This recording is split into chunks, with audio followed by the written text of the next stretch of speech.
Hello, I'm Rena, aka DuneFoxx. If you're new here, welcome, and if you've been here before, nice to see you again.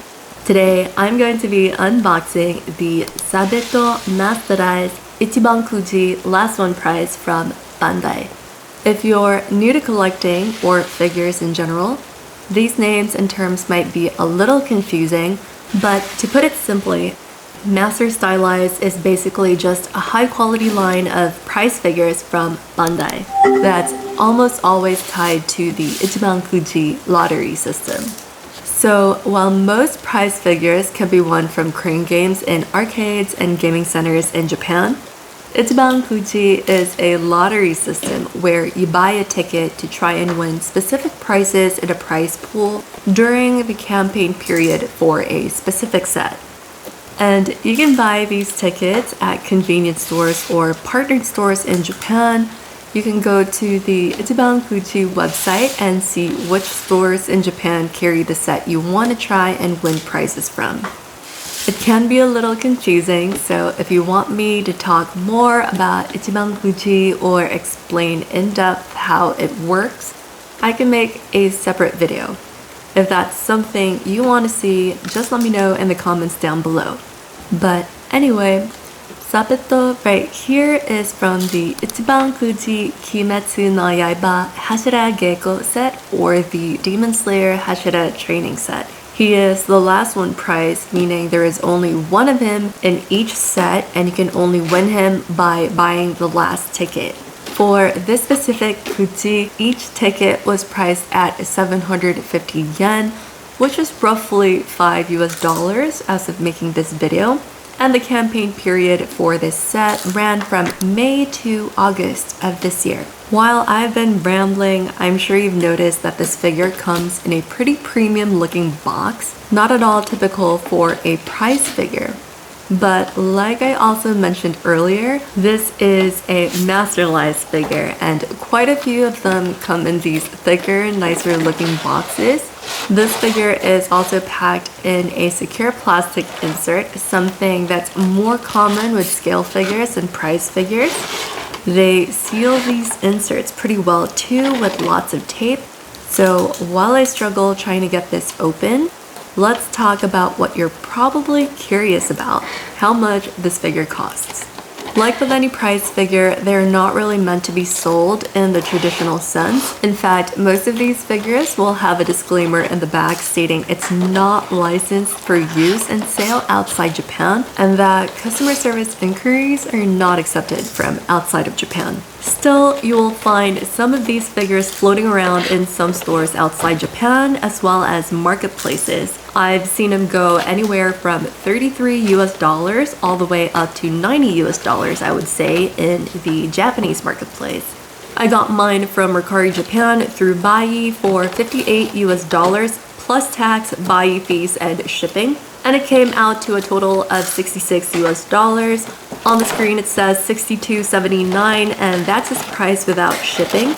I shipped him in a box I consolidated with other anime merch and I just split the total shipping price evenly, so I added $3 to all the items in that box. If you want to see the other items I got, I have a haul video out and I'll link it in a card somewhere in here. As you can see, the figure is really secure inside the plastic insert. They really taped each item down. So this figure comes with this part. It's not exactly a base, it's more of a support block that goes around 1 foot. I like these support blocks a lot. I tend to prefer simpler bases that don't take away from the figure. Some of them are more angular like this one, and some are a little rounder. And then there's the actual figure. He's wrapped really well in plastic and he comes in one solid piece. His warding mask or yakuyoke no men is attached to his left hand, and you'll see as I'm turning the figure that he's extremely detailed and well sculpted. I'm attaching the support block to his right foot. I'm just aligning it properly before pushing it on. This always gives me a little bit of anxiety because I always feel like I'm damaging the paint job doing so. But these support blocks usually do a great job of keeping the figure upright, though most prize figures that come with these things can normally stand on their own on a flat surface. The last part that comes with this figure is his Nichirin To, or his Nichirin sword, and this goes in his right hand. It's a little hard to put in because the opening on his right hand is pretty tight. This is one of those parts that need to be jammed in. When I filmed this video, I didn't realize you could push it in much further because the tsuba or sword guard was hitting his haori, as you can see here, but just know that you can push it in further and you're supposed to. Now that it's assembled, I'm going to go through my thoughts and comments on this figure. I have quite a few things to point out and I don't really know where to start, so I'm going to go with the first thing I can think of. Like I've been mentioning in the video, he is a Masterlise figure, and that's very evident in the quality. I'm not sure if it's obvious from these clips, but he is big. I'm pretty confident he's the biggest licensed figure, even though he is a prize figure. Just to give you an idea, he is 230 millimeters in height, and I believe the only licensed scale figure out right now from a Fatto company is 150 millimeters. That figure is a 1/7 scale. Granted, that figure is crouching, but even if he were upright, I'm pretty sure this prize figure would still be slightly bigger. And speaking of scale, this particular Sabito figure feels more like a scale than a prize figure, quality-wise. He is pretty beefy, definitely has a good weight to him, and he feels really well made. Some people would argue that he looks very similar to the other Sabito prize figure, also from Bandai, from the Kimetsu no Yaiba Kizuna no So line, but the difference is glaringly obvious. Not only is this prize figure 70 millimeters bigger, but the details, you can't even fairly compare them. I'll probably post a separate short side-by-side comparison video since I also have the other prize figure. So check back for that if that's something you're interested in. I keep raving about the quality of this figure, so I'll just show you. Let's do top to bottom. First off, his face is phenomenal. I've yet to get my hands on the scale figure, but comparing his face to the product photos of the scale, I'd say this figure has the best face out of all of the Sabito figures out in the market right now, in my humble opinion. His face is just done so well. All the lines and details are so clean. The color and shading of his eyes are really good. Even the lines on his scar are done really well. To add to that, his hair is also really done well. I can't even begin to describe how good it looks in person. His hair looks really full. The spikes are well defined and pointy. They don't look like they're melting like in the other Sabito prize figures. It actually looks fluffy, and it's truly a nice peach color. I think what adds to it is the shading, and you'll really see that throughout the figure because his white haori is colored so well. The warm gray shading that looks pretty much like taupe adds so much dimension to it. And this piece of clothing is easily the most dynamic part of this figure. Even though he's just standing there holding his Nichirin sword and warding mask, the way the fabric flows behind him makes him look so much more interesting. The folds and pleats on his Hashirageiko are sculpted really well, and it gives his lower body a nice silhouette.